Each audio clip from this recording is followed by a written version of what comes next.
Devant ses juges, est-ce que le tueur en série manifeste de la haine à l'égard de ses victimes? La question de la haine est une question essentielle.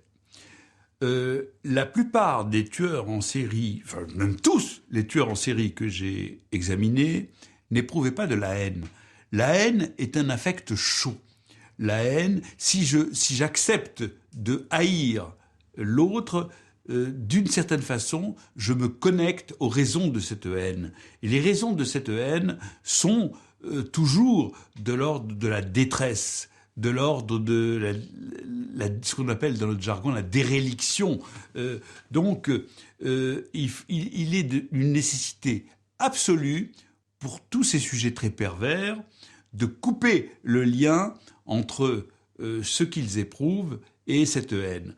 Mais, et là c'est un point aussi sidérant sur le plan clinique, de voir dans leur regard des éclairs de haine à l'égard des victimes survivantes.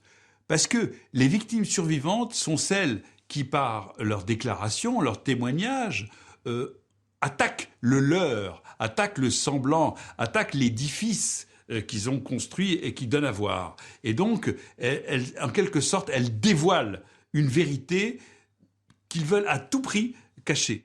I try to forget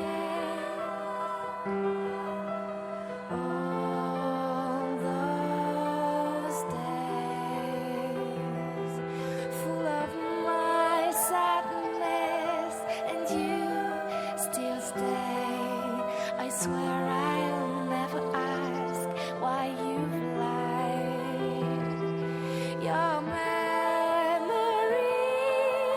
in my head reminds me of the time when I bled.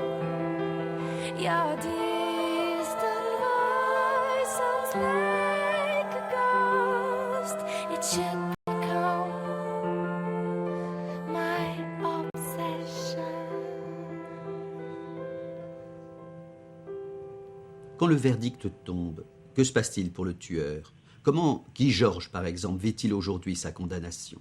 Il est très déconnecté de la réalité. Il n'a aucun, je pense, il n'a aucun sens des choses, mais de la même manière je pense qu'il n'est absolument pas capable de comprendre ventralement et ce qu'il a fait, ce qu'il a provoqué, ce qu'il a fait subir aux familles.